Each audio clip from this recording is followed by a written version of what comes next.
Ok, d'accord. Très bien. T'as une oreillette ? Non, mais je la regarde. Ah d'accord. Je la regarde dans J'étais là, comment est-ce qu'elle arrive ? Elle lit sur les lèvres. Bah, un peu, ouais. Je commence à être un peu Ouais. comme dans le clip de Florent Pagny, là. J'ai pas la Ok. ref. Et savoir aimer sans Sans apprendre. Ah, c'est marrant parce que tu vois, je connais. Franchement, je pense que je peux la chanter par cœur. J'ai jamais vu le clip. Arrête. Non. En fait, c'est un clip où c'était assez inédit pour l'époque, où il fait signer quelqu'un et c'est juste lui face cam et il y a une personne qui signe à côté de lui. Incroyable. Tu vois, alors que c'était pas du Bah tout non, ouais. dans l'air du temps. Putain, c'est vrai que c'était vachement inédit. Bah merci Florent. Hein. Bah ouais. Qu'est-ce qu'il devient ? Il est entre la France et la Patagonie. Je sais de sources sûres qu'il a possédé un Chesterfield de 3 mètres de long, couleur or. Un Chesterfield, c'est un chien ? Non, c'est un canapé. Ah. Tu sais, les canapés avec les trous dedans, les canapés en cuir pour fumer des cigares un peu ? Non. Non ? Non. Attends, je te montre la Ouais, tête d'un peut-être si je vois la Chesterfield. photo. Ah, j'étais persuadée que c'était une race de chien quand tu l'as dit. Je me suis dit 3 mètres de long, c'est un peu grand. Alors, Chesterfield, canapé, ça ressemble à ça. Tu vois, il y a des trucs dedans. Ouais, truc de bar, de Ouais. whisky un peu. Ouais, exactement. Ok. Truc de speakeasy, Ouais. si je puis me permettre. Si tu t'es permise. Donc, Ouais. je sais qu'il y a ça. Il me semble que sa femme est décoratrice d'intérieur. Ok. Et donc, ça veut dire que, étant décoratrice d'intérieur, elle a sciemment choisi Le Chesterfield. 2-3 mètres de long, couleur or. Voilà. Est-ce que je ferai appel à elle pour ma déco ? La réponse est en suspense. La réponse vous appartient, chers auditeurs, chères auditrices. Elle, Louise Aubry, salut, ça va ? Ça va et toi ? Ouais, ça va. Je peux goûter ton thé coréen ? Ouais. Osuloc, ce n'est pas sponsorisé, mais Il faut savoir franchement, le Osuloc, il faut savoir que c'est le, si je dis pas de bêtises, c'est le Jeju Green Tea. C'est pour moi le meilleur. c'est bon. Voilà. C'est bon. Il faut aimer le thé, hein, mais moi c'est je suis sûre, je peux plus voir autre chose. c'est pas très amer, c'est un peu citronné. Mais moi, je suis un bourrin. Tu sais ce que je mettrais dedans ? Vas-y, du sucre ? Ouais. Ah ouais. Ça se fait pas, non. Jamais, genre... Bah après, franchement, chacun fait ce qu'il veut. Moi, j'avoue, les boissons sucrées, j'ai grave du mal. Je pense que c'est un truc, tu sais, de famille, t'as été habitué ou pas. Ouais. Mais tu sais, quand les gens, dans certains pays, bah par exemple en Corée, tu bois toujours autre chose que de l'eau à table. Ah ouais ? Ouais. Genre quoi ? Du coca ? Genre du soju, enfin tu vois, Ah de oui. l'alcool, ou alors du coca zéro, ou du coca, ou alors de la citronnade, ou de la tisane maison. Et nous, on a tellement toujours bu de l'eau que, tu sais, quand on dit non, de l'eau, c'est tout et tout, les gens nous prennent pour des cas particuliers. Mais parce qu'en fait, c'est un plaisir de boire autre chose. Est-ce que tu parles d'une Corée en général ou est-ce que tu parles d'une certaine CSP en Corée ? Ce serait dur à dire parce que j'ai pas côtoyé toutes les tranches sociales. Je pense que en ce qui concerne certaines boissons, genre le café, c'est vraiment pour tous les milieux. Et après, je pense que le côté boire autre chose, ça reste les personnes qui ont le moyen d'aller au restaurant, tu vois. Et où là, c'est le menu des boissons est aussi important que le menu à manger. Arrête. Mais si. Attends, je fais une petite backstory pour les gens qui ne suivent pas tes stories. Donc toi, Louise, tu te piques régulièrement de nouveaux hobbies. Ouais. Sauf que c'est pas genre, tu sais, la poterie auto-séchante dont on nous fait l'article sur Instagram quand on se fait cibler. Toi, c'est genre apprendre le coréen. Alors, oui et non. En fait, c'est lié. Dis-toi, en gros, je me fais piquer, du coup, je deviens un peu obsessionnelle autour de ça. Mm-hmm. Ce qui m'amène, en l'occurrence, comme c'était là un intérêt pour la culture coréenne, hérité de ma grand-mère qui est fan de K-drama, ça m'a poussé à beaucoup de choses. Aller en Corée, apprendre le coréen, interviewer des personnalités coréennes. Ouais, c'est dingue ça, hein, parce que je t'ai vu interviewer des gens en coréen, franchement, t'es solide. Hein. Bah non, en fait, tu crois parce que tu parles oui, pas bien coréen. sûr, bien sûr. Mais tu parles comme ça en coréen, tu penses, quand tu parles coréen ? Ouais, je pense. Uh-huh. Ouais. Je pense, avec un accent français en plus, donc... Maintenant, j'arrive au niveau où ils arrivent quand même à me comprendre. Mais la dernière fois que j'y suis allée, l'année dernière, moi, j'étais persuadée de m'en sortir. Ouais. Tu vois, je disais ma phrase. Mm-hmm. En fait, entre dire ta phrase et avoir l'accent qu'il faut pour la dire... Et comprendre la réponse. Et comprendre la réponse. Ouais. Non, moi, franchement, ouais, je lis bien, j'écris bien. Et là, le parler, c'est en cours. Voilà. Mais ça aide maintenant d'avoir des amis coréens à qui je... T'as des potes coréens ? Ouais, j'ai des potes coréens. Wow. Là, je sais pas quand on sort ce podcast, mais dimanche, je sors mon vlog 24 heures dans la vie d'une coréenne. J'ai suivi ma copine Yongju, qui est vraiment une coréenne lambda, tu vois. Et je trouvais ça intéressant de justement montrer pas le côté uniquement touristique, mais le côté c'est quoi vraiment leur vie, c'est quoi leur sortie, c'est quoi leur sujet de discussion, c'est quoi leur taf. Comment tu l'as rencontré? Tu veux savoir, c'est trop drôle. Franchement, c'est trop drôle. Alors après, je survends le truc. Mais je suis contente de cette anecdote. Donc, à la base, la première fois que je suis allée en Corée, c'était en octobre 2023, pour les 82 ans de ma grand-mère. Parce que du coup, ma grand-mère, qu'on embrasse, regarde des K-dramas depuis le Covid, mais genre, elle les connaît tous, elle les a tous vus. Du coup, on l'a emmenée à Séoul, elle a pleuré et tout quand elle a su. Trop mignon. Et du coup, donc au début, j'étais avec ma tante et ma cousine. Après, elles sont parties, on était toutes les deux pour la dernière semaine. Et donc, pour terminer, j'avais réservé un truc, un espèce de hanok, donc c'est-à-dire un appartement très traditionnel dans les hauteurs de Séoul. Donc c'était la dernière nuit, on était là avec nos énormes valises. Comme c'est en plus dans les hauteurs de Séoul, on était comme des bolos. Moi, je tirais les 2 valises du coup, parce que ma grand-mère n'allait pas tirer sa valise. Donc j'étais vraiment telle une athlète que je ne suis pas. Et on arrive devant le hanok à 21h. Et il faut savoir qu'aujourd'hui, à Séoul, je sais pas si c'est pour toutes les habitations, mais quand même la majorité, ça fonctionne pas par clé, ça fonctionne par code. Et il s'avère que le code qu'on nous avait transmis n'était pas le bon. Non. Ouais. Est-ce que c'est en écriture C'est des chiffres. C'est des chiffres. Donc a priori, c'est des chiffres. Chiffres. Chiffres avec des étoiles et des astériques, t'as compris. Donc en fait, il suffit qu'un dièse soit pas bon et ça n'ouvre pas, tu vois. Donc on se retrouve à 21h à Séoul un dimanche, ce qui fait que c'était en fait le matin en France. Et donc moi, mon contact français qui avait trouvé le bail ne répondait pas vu que c'était dimanche. On n'avait pas d'autres numéros de téléphone. Et donc on a passé 1 heure à essayer des trucs. Il y avait quasiment personne qui passait dans le quartier. Et puis en fait, à l'époque, je parlais vraiment rien du tout coréen. Et il faut savoir qu'ils parlent pas super bien anglais là-bas, ou qu'en tout cas, ils n'osent pas parler. Jusqu'à ce qu'au bout d'1 heure, donc 22h, ma grand-mère voit passer 2 jeunes femmes de mon âge. Ma grand-mère parle même pas anglais. Elle vient les voir, et tu sais, elle fait vraiment le truc de grand-mère. Excusez-moi. En français. Les gens qui veulent que tu les comprennes dans une autre langue, alors qu'ils leur parlent pas, ils parlent plus fort. Ou plus lentement. Tu sais, elle était là. On n'arrive pas à ouvrir la porte. Est-ce que par hasard, vous pourriez nous aider?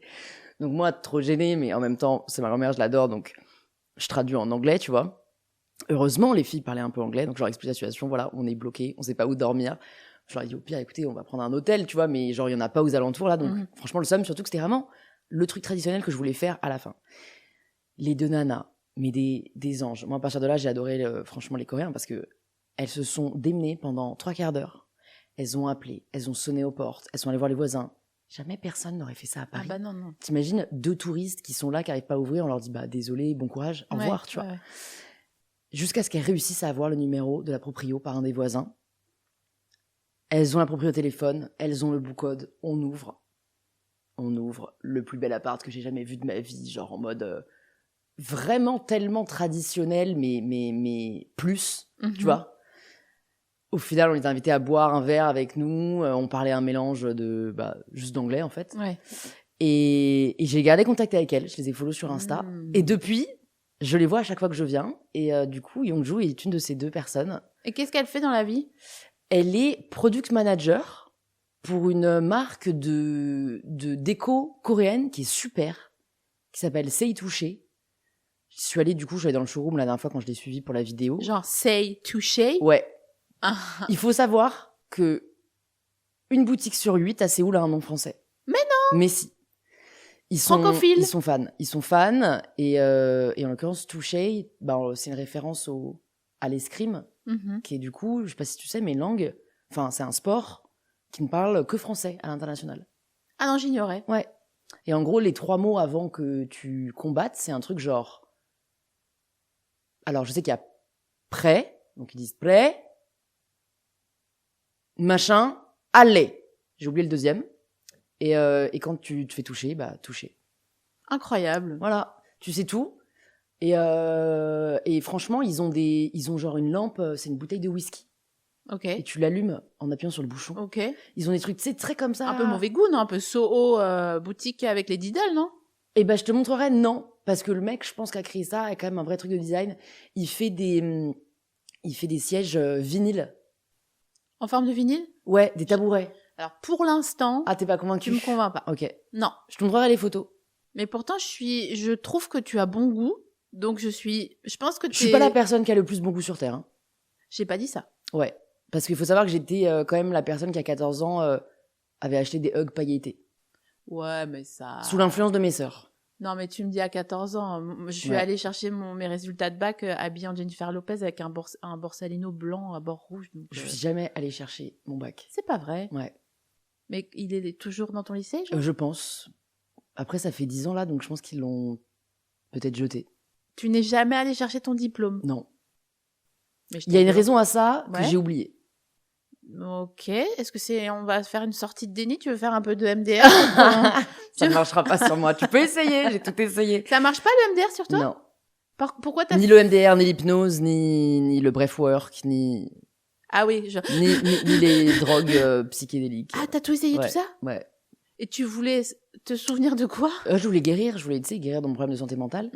Et j'étais persuadée que d'après des témoignages que j'avais pu lire en ligne, chose à ne pas faire quand t'es vulnérable, tu pouvais t'en sortir par des moyens... Après, il y en a qui s'en sortent, donc j'ai pas envie d'en faire une vérité générale. En l'occurrence, pour moi, absolument rien.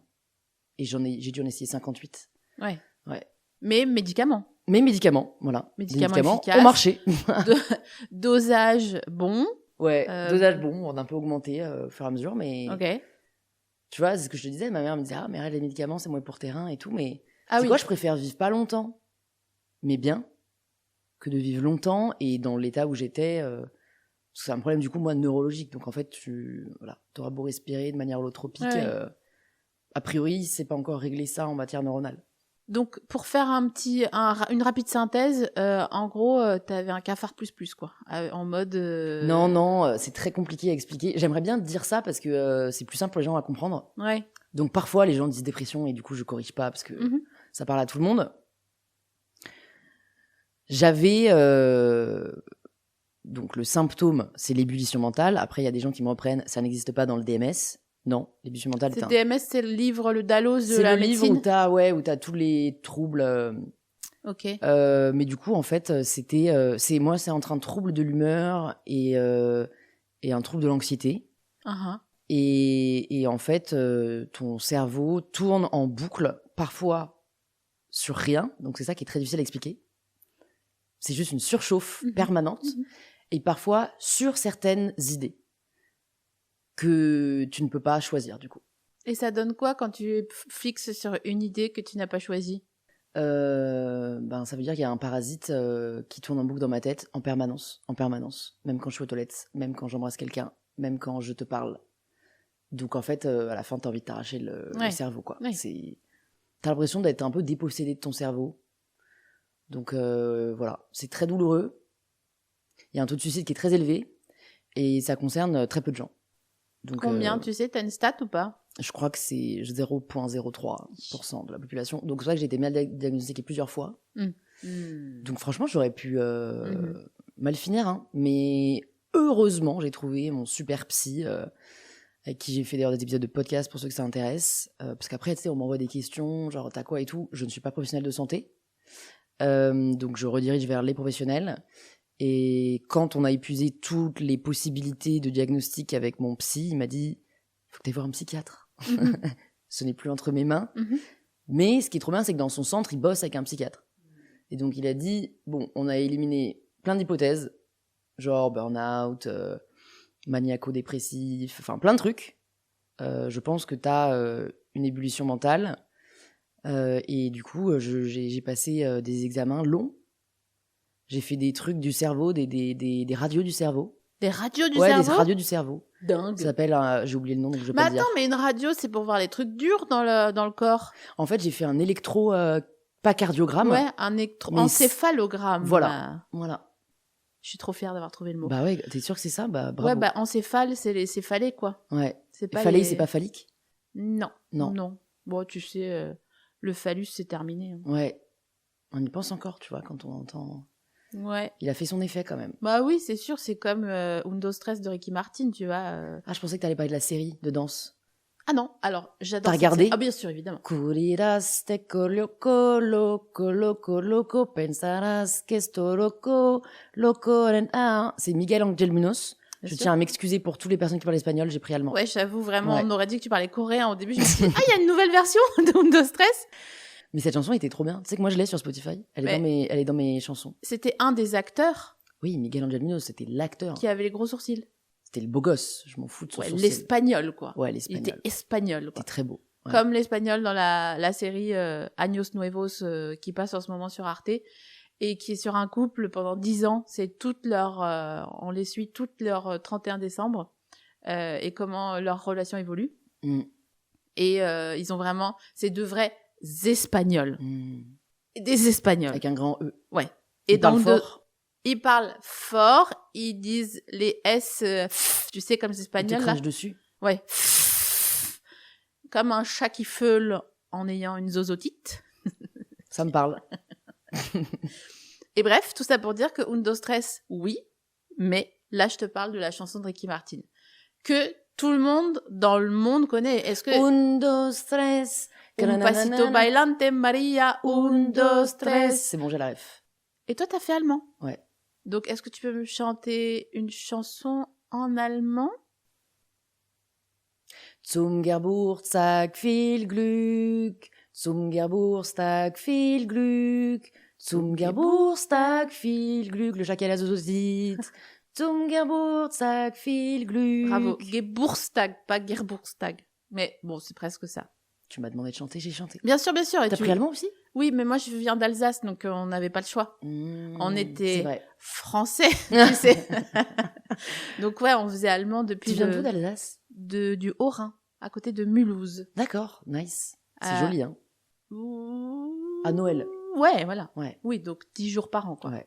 Non, c'est pas vrai. Il y a des beaux endroits, mais c'est pas une région dont le tourisme est mis en avant, comme par exemple... Occitanie, ouais, c'est vrai. Il n'y a pas chez nous... Mais parce qu'il n'y a pas eu de rebranding régional. Ah non, pas du tout. L'Occitanie, c'est un rebranding régional. Ouais. Tu vois. Mais pourquoi ils n'ont pas fait ça? Je sais pas dans quoi ils ont mis le pognon, mais peut-être les ronds-points, parce que... Alsace-Lorraine, ils l'ont pas rassemblé. Enfin, ils se sont dit border. Alors, maintenant, c'est une... Ouais, c'est peut-être... Ouais, l'histoire fait que faut peut-être pas le faire. Ouais. C'est mauvais goût. Ouais. Mais maintenant, c'est tout un gros pack du Grand Est. Ah, quand même, Grand Est. Mais ils ont mis la Bourgogne, tout le bazar. Le Grand Est, il te faut 3 jours pour le traverser. Ah ouais, ok. Mais bon, bref, tout ça pour dire que Alsace, oui. À Noël, oui. En janvier, et ça dépend des rues, tu vois. Ouais. Tu vas souvent? Non. Ok. La dernière fois que j'y suis allée, eh bien, je ne sais même pas quand c'est. Je pense que c'était il y a 3 ans. Et genre 3 ans que t'as pas vu ta famille, du coup ou... J'ai vu ma grand-mère il y a 1 an, qui a 102 ans. Oh, quelle reine! Ouais. Mais ma grand-mère, c'est pas le genre à aller à Séoul. D'ailleurs, j'ai toujours une petite jalousie quand on parle de grand-mère. C'est genre, avec ma grand-mère, bah ouais, on a trop rigolé, on est allé au McDo et après, on s'est fait un cinéma. Et finalement, c'est génial. Et à la vérité, dans ma tête, ça fait avec ma grand-mère dans le cinéma. Donc, voilà. T'étais pas proche de tes grands-parents? Mais si, puisque À bientôt de te revoir, c'est ma grand-mère sur les messages vocaux qui me laissait des messages, elle disait « Oui, allô, ma petite Sophie, je t'aime bien, à bientôt de te revoir. » Voilà. Iconique, mais c'est tout ce qu'elle dit comme... enfin, tu vois. Ouais, il y a pas plus de profondeur. Une fois, elle m'a dit « Je t'aime beaucoup. » C'est pas mal, ouais. J'avais ça quand j'étais enfant avec les mamans. Tes mamans? Alors, non, j'en ai qu'une, mais avec, tu sais, ma mère, c'est ma meilleure amie. Moi, c'est trop drôle avec ma mère hier, on a fait ci, tout. J'étais vraiment très jalouse. Je me disais, putain, Ouais, c'est pas donné à tout le monde, en fait, d'avoir une relation privilégiée avec ses parents, ou ses grands-parents, d'ailleurs. Mais est-ce que t'en as une maintenant avec ta daronne ou pas? Pas du tout. Non. Toi, t'as une relation privilégiée avec ta sœur jumelle. Ouais. Et ta grand-mère. Et ma grand-mère. C'est la mère de ta mère, ta grand-mère? Non, c'est la mère de mon père. Ah ouais? Ouais. J'ai jamais connu ma grand-mère du côté maternel. Enfin, là, je te raconte vraiment ma life. Mais c'est important, je pense, peut-être pour des gens qui sont dans les mêmes cas de figure. En fait, moi, j'ai eu 2 grand-mères. Il s'avère juste que ma grand-mère maternelle n'est pas biologiquement ma grand-mère maternelle.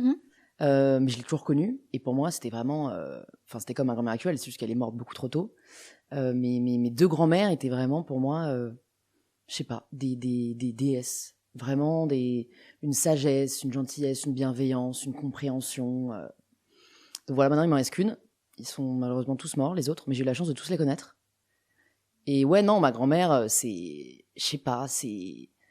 En fait, je lui parle vraiment comme je te parle là, tu vois. C'est vraiment quelqu'un à qui tu peux parler de tout et qui, en plus, a le bénéfice d'avoir des années d'expérience. Elle ramène pas tout au passé. Pas du tout. Ah oui, nous, dans le temps... Pas du tout. Pas du tout. Elle est sur Instagram, elle m'envoie des... Tu vois, elle est amoureuse de Ji Chang-wook, qui est un acteur coréen. Elle m'envoie des selfies de lui. Enfin, tu vois, c'est... Parfois, elle voit des trucs que même moi, j'ai pas vu passer, quoi. Donc, j'avoue, c'est assez ouf. Mais du coup, franchement, j'ai très peur quand elle mourra. Je comprends. Parfois, j'ai des trucs horribles comme ça où ça me vient, je me dis, qu'est-ce que je vais dire comme discours à sa mort. Ah oui, d'accord. Bizarre, hein? Bah, tu penses à ça, c'est-à-dire pas trop souvent, mais tu vois, ça m'arrive une fois par mois. Ouais, mais tu vois, tu penses à ça et tu penses... Parce que si moi, le réflexe que j'ai quand tu me dis ça, c'est de dire, ok, ben j'ai trop peur qu'elle meure, parce qu'après, une fois qu'elle sera plus là, je ne pourrai plus lui envoyer de texto. Mais toi, tu penses en premier lieu au discours, c'est-à-dire à comment tu vas dire à ton cerveau, ok, il faut que j'officialise le fait que... Ouais, et comment je vais lui rendre honneur? Je me dis, c'est trop dur comme Mais ça, c'est pas en exercice. un discours, c'est en toute la vie. Ouais, t'as raison. Ouais. C'est pour ça que... Mais il n'y a pas un bail chez les Coréens de culture de la mort qui est un peu plus chill que chez nous, où les gens... Waouh, ils sont vraiment... Ah, pas trop, hein. Non? C'est plus en Indonésie. Okay. Où je sais qu'une amie m'avait raconté ça un jour, ça l'avait bouleversée. Elle avait croisé je crois que c'était à Bali, elle avait croisé un jeune balinais, tu vois, de 12-13 ans, qui marchait tout seul sur la route. Ok. Et donc, lui avait parlé, tu vois, avec son copain, bah, qu'est-ce que tu fais et tout. Et il disait, ah bah je vais rendre visite à mes parents. Ah d'accord, ils habitent où? Ah bah ils sont dans le cimetière là-bas. Mais tu sais, avec aucune tristesse dans la voix. Ah mince, mais ils sont morts quand? Ah, ils sont morts le mois dernier d'un accident de voiture.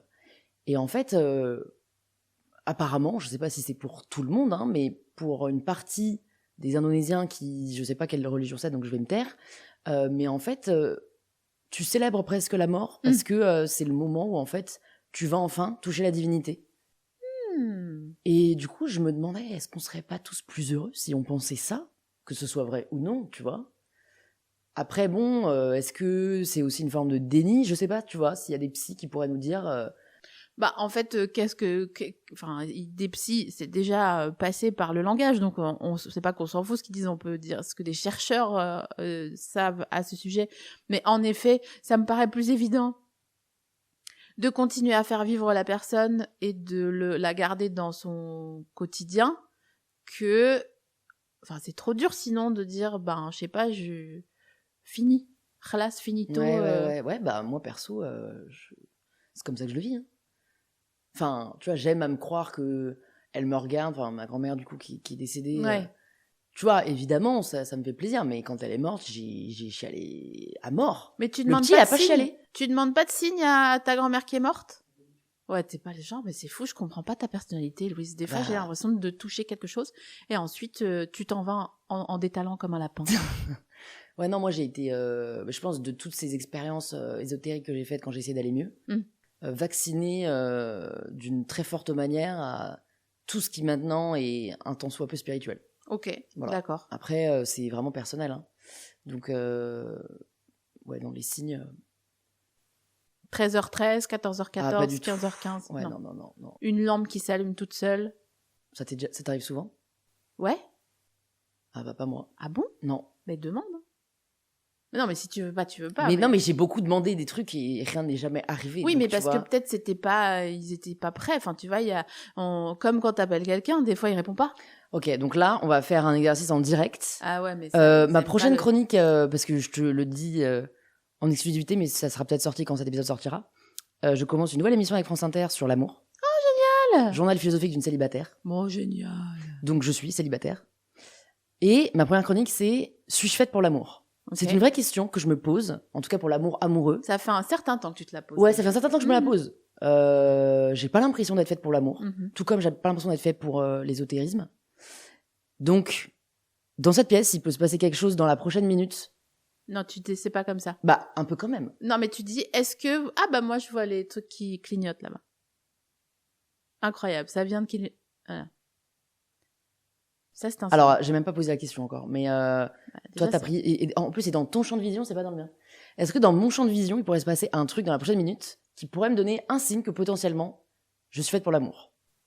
Ok, c'est une grosse question, hein. Bah ouais, tu vois, mais déjà, si tu dois mesurer tes questions, c'est qu'il y a un truc qui va pas. Alors, je t'explique. Ok. Attends, tu sais quoi, pardon, je vais juste me resservir de l'eau chaude. Bien sûr. Voilà. Et je reviens. Vas-y, je t'attends. Je l'attends.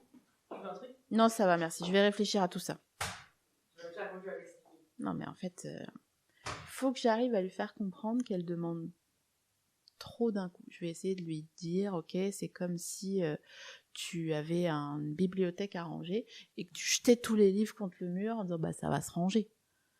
Enfin, c'est pas comme ça. Mais je vais essayer de trouver les mots parce qu'elle est maline, Louise. Vous savez qu'avant de la rencontrer, j'avais un peu de jugement à son égard et depuis que je la connais,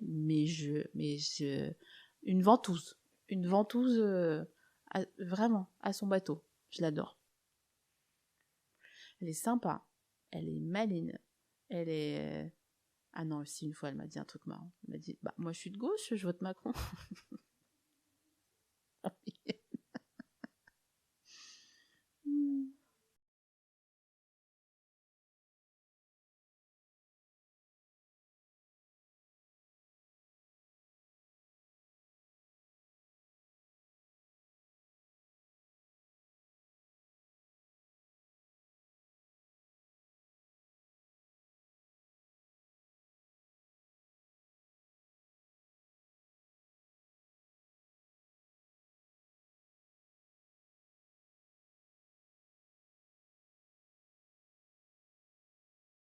Pendant que t'étais pas là, je racontais une anecdote, mais on peut ne pas la garder si tu veux. Je disais, j'aime trop Louise. J'avais un a priori avant de te rencontrer, et depuis que je t'ai rencontrée, je suis comme une coque à ton bateau. Je m'accroche. C'est gentil. Non, mais c'est marrant. Je sais que de manière générale, il y a pas mal de gens qui ont des a priori sur moi. Et en fait, je sais pas. En fait, je pense fondamentalement que tout tient au fait, et je le dis parce que c'est pas de ma faute. Je pense que j'ai pas beaucoup d'empathie. En tout cas, une empathie très choisie, inconsciemment. Et du coup, je pense que ça peut heurter beaucoup de gens parce que j'ai des comportements parfois qui, genre, sont peut-être bizarres. Et généralement, en effet, quand on me rencontre, souvent, on me dit « Ah, mais en fait, t'es pas comme j'imaginais. » Donc, franchement, maintenant, je fais avec parce que j'ai décidé d'être complètement moi-même. Et je me suis fait tatouer unapologetic sur le bord de mon sein. Ok. Voilà. Récemment? Il y a 1 an et demi, quand même. Ok. Ouais. Et j'adore ce concept de ne pas s'excuser d'être qui on est. Ça n'empêche pas que tu n'as pas de mal à t'excuser, n'est-ce pas? Si tu fais une connerie. Oui. J'avoue, si je pense à ce que diraient mes proches, j'ai un peu de mal. Parce que je rationalise pas mal. Ouais. Et donc, en fait, je vais trouver des raisons pour justifier mon comportement. Parce que si j'ai fait un truc mal, au lieu de dire assez naturellement « je m'excuse », je vais expliquer pourquoi je l'ai fait et pourquoi j'avais pas une mauvaise intention à la base. D'ailleurs, tu sais que j'ai j'ai un restaurant dans lequel on fait un Secret Santa dimanche avec l'équipe et j'ai tiré, on a utilisé un site pour déterminer à la roulette Secret Santa. Je tire quelqu'un et là ils me disent est-ce que vous voulez des idées de cadeaux? Donc je dis c'est marrant comme principe, tu vois, bon j'entends bien que c'est du ciblage pour déterminer qui tu fréquentes et tout, mais ok, je clique gna gna gna et là il fait un truc qui roule et là il me sort 3 items. Le premier item, c'était un t-shirt noir avec écrit en gros, en lettres bleu, blanc, rouge, Jordan 2027. Arrête ta gueule! Je te jure. T'aurais dû le filmer. Mais je l'ai pris en photo. Tu l'as pris en photo? Je l'ai pris en photo. Le deuxième truc, c'était... Ça va faire un super contenu, ça. Un machin de... Pareil, une sorte de tablier, genre j'aime les gonzesses et le barbecue, quoi. Enfin, tu vois, c'était vraiment... En fait, tu dis, moi, je veux juste déterminer c'est qui mon Secret Santa. Et tu tombes sur un site qui dit, OK, cette personne fréquente des gens de tel âge qui ont tel nom et qui font tel métier, parce qu'ils disent, ouais, quel âge il a, enfin, c'est quoi ça, ciblage, un peu publicitaire, ouais. Mais en fait, tu vois, depuis que Smartbox, je sais que c'est un pote de Villiers. Depuis que je sais que Yogiti, c'est un mec qui a poussé des gens à se suicider. Alors, je ne crois plus en rien. Ouais. Je ne crois plus en rien. Revenons à cette histoire d'ésotérisme. Ok, parce que reprends d'où? Ah oui, au signe que j'ai pas eu. Voilà. On a fait le test ou pas? Non, tu voulais m'expliquer pourquoi c'était une trop grosse question. Ce que j'étais en train de dire quand tu étais partie, je réfléchissais comment t'expliquer. En gros, c'est comme si tu avais 20 cartons de livres, tu dois les ranger dans la bibliothèque et tu dis « Ok, pour les ranger, je vais les jeter contre le mur. » Là, tu demandes « Est-ce que je suis faite pour l'amour ?» C'est trop une grosse question. D'abord, il faut demander des petits signes. Genre, tu te déplaces en quel moyen de transport? Métro. Ok. Est-ce que je vais avoir un métro dans 3 minutes quand je descends les marches? Est-ce que je vais voir 3 minutes, tu vois, pour mon prochain métro? Des petits trucs, tu vois, des trucs où ça engage pas la responsabilité de tous tes anges et de tes gardiens sur les 50 années à venir, tu vois. Mais en fait, le risque avec ça, elle m'en voudra pas si je la cite, mais en l'occurrence, ma Joëlle, qui est une amie proche, est comme ça, et en fait, sa superstition devient un peu incontrôlable. Et tu vois, elle est vraiment là, genre, ah non, je connais pas tous les trucs, tu vois, mais c'est genre, ah non, mais il faut pas dire ça, si t'as dit ça, faut contrer avec ça. Et du coup, si elle commence à se dire, est-ce que je vais avoir un métro dans 3 minutes? Je pense que fondamentalement, elle peut se mettre dans un mauvais mood si jamais elle l'a pas, en se disant que c'est un signe de l'univers. Non, mais en plus, je me dis que toi, tu m'as parlé de ton bouillonnement cervical, là, que comme quoi c'était pas dans cérébral, le... Voilà. Et peut-être que ça pourrait être provoqué du bouillonnement cervical. Non, mais alors après, j'ai mes médocs maintenant. Donc, enfin, tu vois, non, je revis normalement. Par contre, c'est vrai que ça m'a laissé un peu des traumatismes où j'essaye d'éviter de me faire des fixettes de manière générale, si c'est pas nécessaire, tu vois. Ok, donc je suis la porte-parole de Louise Aubry, s'il vous plaît. Est-ce que si c'est le meilleur pour elle, vous pouvez lui faciliter les signes afin qu'elle rejoigne notre équipe et que sa vie en soit un peu facilitée au quotidien. Tu vois, moi je demande, moi je suis en voiture, est-ce que je peux trouver une place devant l'endroit où je vais là, la dernière fois, mes trucs de fou, j'ai déménagé il y a 2 jours, je prends une ampoule qui se trouve sur un petit lampadaire que j'ai chez moi. Écoute-moi bien, meuf. J'enlève l'ampoule. L'ampoule est dans ma main. Elle s'allume. Elle s'allume, d'accord? Donc je dis, ok, cool. Ça veut dire que vous êtes avec moi dans cette nouvelle maison et que vous êtes les gardiens de ce nouvel endroit. Merci beaucoup. Donc c'est vraiment... Alors par contre, attention, moi je parle toute seule. Hein. Mais de toute façon, comme je me suis dit... Ma grand-mère aussi. Personne nous écoute. Donc autant y aller franco. Au Monoprix, je suis genre, mais qu'est-ce que c'est? 3,89 le litre? Non, je crois pas. Non, tu vois, genre, on me dit, de toute façon, personne nous écoute. Donc voilà. Ça nécessite quand même de parler un peu tout seul. Et je me demande si c'est... Mon genre? Ouais. J'ai un petit doute. Non, ça m'arrive pas très souvent. Ouais. Ça m'arrive après avoir passé du temps avec ma grand-mère. Parce que comme, donc elle est veuve depuis 10 ans, et au début, je sais pas, 3-4 ans après le décès de mon grand-père, je me disais quand même, c'est bizarre, elle parle vraiment toute seule. Pas genre juste un commentaire, tu vois. Ouais. Et en fait, je me suis juste rendu compte que c'était grave normal. Imagine, tu vis toute seule. C'est presque sain, en fait. Bien sûr. Et donc, du coup, vu que souvent je suis toute seule, je l'entends, tu vois, baragouiner. Ben, moi, parfois, je rentre et je commence à avoir les mêmes réflexes de...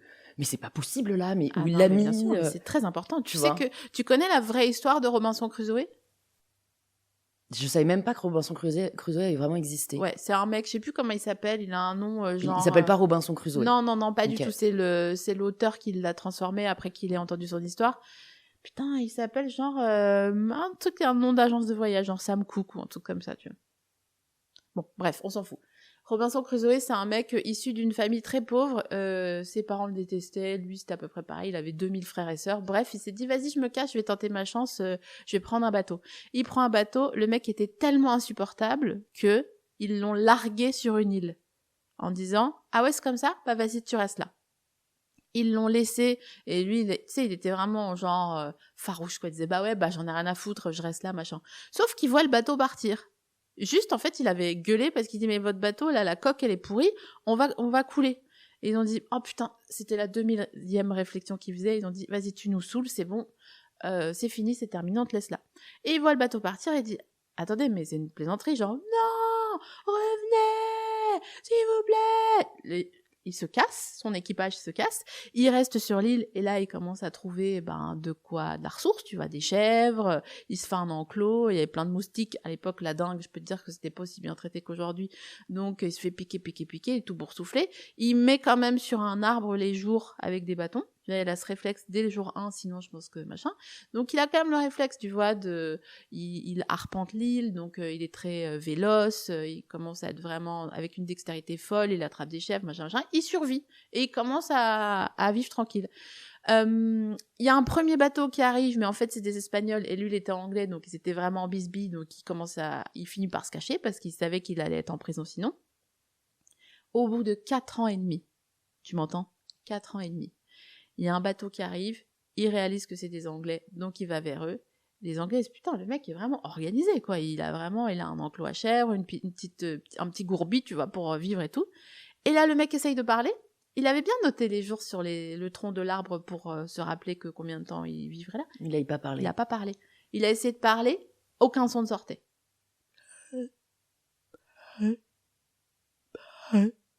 Rien du tout.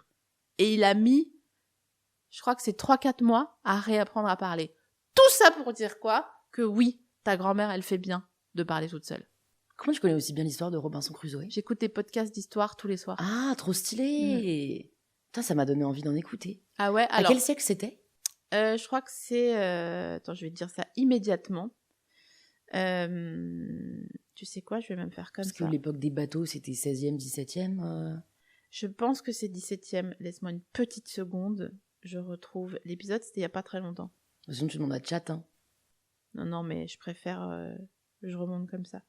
Donc, ça, on sait qu'on coupera ce petit momentum. Nanana, j'arrive. Attends, j'ai écouté. Oh, je t'adore. Attends, pourquoi j'ai... Ok. Alexander Selkirk, et c'est en 1704. Ok. Voilà. Ouais, donc tout début du 18e. Passionnant. Alors, avantage d'écouter des podcasts d'histoire, quand ils sont intéressants, t'apprends plein de choses. Ouais. Quand ils le sont pas. Nota bene, tu vois, des gens bien, des gens respectables. Même Fabrice Drouel au cœur de Affaires sensibles, ok, très bien. Par contre, moi, le podcast qui me fait dormir, c'est un podcast d'un mec qui est royaliste, donc je ne peux pas le recommander. Franck Ferrand ? Ouais. C'est dommage parce que j'adore le jingle. C'est tout. Bah c'est... Les royalistes ? Ouais, c'est chaud. Il dit, je savais même pas que ça existait encore. Genre, quand il parle d'une gonzesse dans l'histoire, il la décrit physiquement. Elle avait un petit nez retroussé à croquer qui faisait craquer tous les hommes. Elle en jouait d'ailleurs. Hein. Son jeune âge, elle avait 13 ans, faisait que... tu vois, elle était là genre, waouh ! Et quand il s'agit d'un bonhomme, jamais il est décrit physiquement, sauf pour dire qu'il est Rabelais et malin. Enfin, tu vois, en gros, il a un peu des biais qui sont vraiment pas ok du tout. Mais c'est fou à quel point ça peut avoir un impact, les histoires qu'on écoute. Et je pense que c'est pour ça que il y a une appétence aujourd'hui et qu'on parle autant de storytelling et tutti quanti et que finalement, tu vois, il y a un vrai truc de on nous racontait des histoires quand on était petit. Pourquoi est-ce qu'on a arrêté ? Moi, je me souviens qu'il y a notamment une histoire qui m'a particulièrement marquée. Un jour, j'avais fait semblant d'être malade parce que parfois je faisais ça quand j'étais en primaire. Sûr. Thermomètre sur l'ampoule. Voilà. Au cas où il y a des enfants qui nous écoutent, ça marche super bien. Je m'arrêtais à 38,7, tu vois. Et du coup, j'allais chez mon autre grand-mère, donc, qui est décédée, mais qui habitait très près de chez nous. Et donc, trop mignonne, elle me faisait genre un thé, elle me mettait devant la télé et tout. Et un jour, j'ai regardé à la télé l'histoire des Romanov. Donc, c'est le dernier tsar de Russie, Nicolas II, et notamment sa fille, Anastasia. Je pense que j'avais déjà vu le Disney, alors je sais, c'est Century, je crois, Fox, bon, me prenez pas la tête, ça a été racheté par Disney, c'est une princesse Disney. Donc déjà, j'avais une appétence, mais là, en fait, il retraçait la vie de la véritable Anastasia, et notamment celle qui s'est fait passer pour elle pendant longtemps. Bien sûr. On a cru que c'était elle, il y avait énormément de ressemblances et tout. Je te jure que, à date, si j'ai une fille, elle s'appellera Anastasia. Pour te dire l'impact du docu que j'ai vu quand j'avais 11 ans et demi, quoi. Ok, j'ai une idée. univers. Chers anges, cher univers et chers guides et gardiens et gardiennes de Louise, si Louise a une fille un jour, est-ce qu'elle l'appelle Anastasia ? Vous n'êtes pas pressé, mais sachez que si vous lui donnez un signe, elle saura l'entendre, si c'est ce qu'il y a de mieux pour elle. Voilà. Et c'est comme ça que nous allons finir cet épisode. Waouh, c'est passé vite. C'est dingue. Ouais. Ça me fait trop plaisir quand j'ai dit ça. Tu vois, c'est vraiment genre « Ah, t'es belle aujourd'hui !» Ouais. Tu dis « Ah, merci !» Mais en fait, t'es toujours quand même trop contente. Bah, en vrai, ça fait plaisir. Ouais. On va pas se mentir. Et alors, pour finir, je me suis quand même rendu compte d'un truc, c'est que tu n'as pas de... comment ça s'appelle ? De filler words quand tu parles. Ah, je dis quand même Pas trop. Ah ouais ? Ouais, j'y suis vraiment sensible. Écoute, j'en suis ravie. Parce que je pense que je peux m'améliorer. Et notamment, ça m'a fait rire. Tu sais, tu dois regarder les commentaires aussi que laissent les gens voilà, sur le podcast. Moi, parfois, je parcours. Et j'ai remarqué un truc. Et il y a quelqu'un qui l'a très gentiment souligné. C'est que quand, notamment, je développe une réflexion, je regarde vachement en l'air. Ça, parce c'est que, vrai. en fait, je trouve ça compliqué de développer une réflexion en regardant le blanc des yeux des gens, tu vois. Et il y a un mec qui a commenté la dernière fois, évidemment, un mec, hein. Louise, je crois qu'elle cherche la réponse au plafond. Franchement, j'ai ri. Je crois que c'était tourné de manière encore plus drôle. Donc voilà, c'est peut-être pas des filler words, mais en tout cas, c'est vrai que quand je développe une réflexion, je regarde partout sauf la personne. Et quand tu écoutes et qu'on voit que, parce que moi j'ai été interviewée dans ton podcast, donc je me suis rendu compte de ça, quand tu écoutes, tu es vraiment comme ça, tu regardes et tu fais C'est vrai. Et j'essaye d'arrêter parce qu'une fois aussi, je le faisais trop, ça faisait trop psychologue. Et en fait, je me disais, mais en fait, arrête de mais à tout ce que dit la personne. Donc j'essaye, mais j'avoue, c'est un réflexe. J'espère que je l'ai pas trop fait là. Non, pas du tout. Ok. Moi, tu crois que j'ai des filler words ou pas ?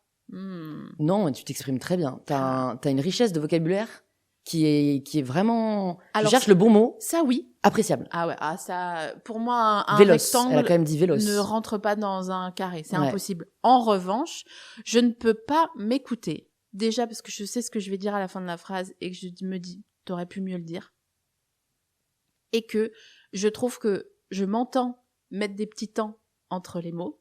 Parce que je sais qu'en fait, je suis en train de chercher ce que je suis en train de dire. Mais tant mieux, il faut redonner le temps à la réflexion. Ah oui, d'ailleurs, j'ai écouté sur France Info un reportage sur les jeunes, ils écoutent tout en fois 1.5 et même les séries et les films. Et en fait, leur horrible, cerveau ça. n'est plus câblé pour écouter en cours parce que les profs, c'est un peu des anciens, tu vois, Bah ils parlent ouais. en 1 Bah ouais. et pas en 1.5. Ouais. Et il y a des meufs qui disaient, je suis dégoûtée, mais en fait, c'est trop tard pour moi. Quand le prof, il parle doucement, vraiment, je décroche mon cerveau et dis tout. Voilà, comme cet épisode qui fait tout. Merci Louise. Merci beaucoup Sophie Marie. Bisous. Ok, bye.